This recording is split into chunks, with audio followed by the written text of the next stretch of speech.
దగ్గర ఉన్న తక్కువ బడ్జెట్ తో నేను బట్టల బిజినెస్ ఎలా చేయాలబ్బా? అయినా హోల్సేల్ లో నాకు బట్టలు ఎక్కడ చిక్కుతాయో కూడా తెలియదే. ఏమైంది దీనికి ఇలా ఉంది? ఏమైంది సుమా, డల్లుగున్నావు?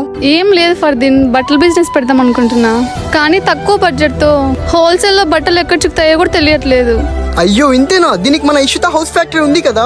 ఎస్, మీరు విన్నది నిజమే. ఇషిత హౌస్ అనేది శారీస్ లో నెంబర్ 1 బిజినెస్. ఇక్కడ బయటూర్ల నుంచే కాదండి, అవుట్ ఆఫ్ కంట్రీ నుంచి కూడా వస్తారు శారీస్ బిజినెస్ కోసం. ఇక్కడ మీకు కావాల్సిన ప్రతి saris like printed saris, cotton saris, dress materials, kurtis, all types of saris దొరుకుతాయి. అండ్ ఇక్కడ శారీస్ ప్రైస్ వచ్చేసి 145 రూపీస్ తో మొదలవుతుంది. అండ్ ఇక్కడ వీళ్ళు ఒక్క శారీ అయితే ఇవ్వరు, తీసుకుంటే బల్క్ లాగే తీసుకోవాలి, లైక్ హోల్సేల్. అండ్ మీకు ఇలాంటి స్టైల్లో కావాలనుకున్నా, ఇలాంటి మోడల్లో కావాలనుకున్నా ప్రతిదీ దొరుకుతాయి. సో ఇదైతే లేడీస్ కి చాలా బెస్ట్ బిజినెస్ అండి. అండ్ శారీస్ కూడా చాలా తక్కువ ప్రైస్ లోనే మీకు దొరుకుతాయి. సో లేడీస్ ఎవరన్నా బిజినెస్ చేయాలనుకుంటే మన ఇషిత హౌస్ ఫ్యాక్టరీకి వెళ్ళండి, తక్కువ బడ్జెట్ తో బిజినెస్ చేసుకోండి. ఇంకా మరిన్ని వివరాల కోసం కింద నెంబర్ కి కాల్ చేయండి.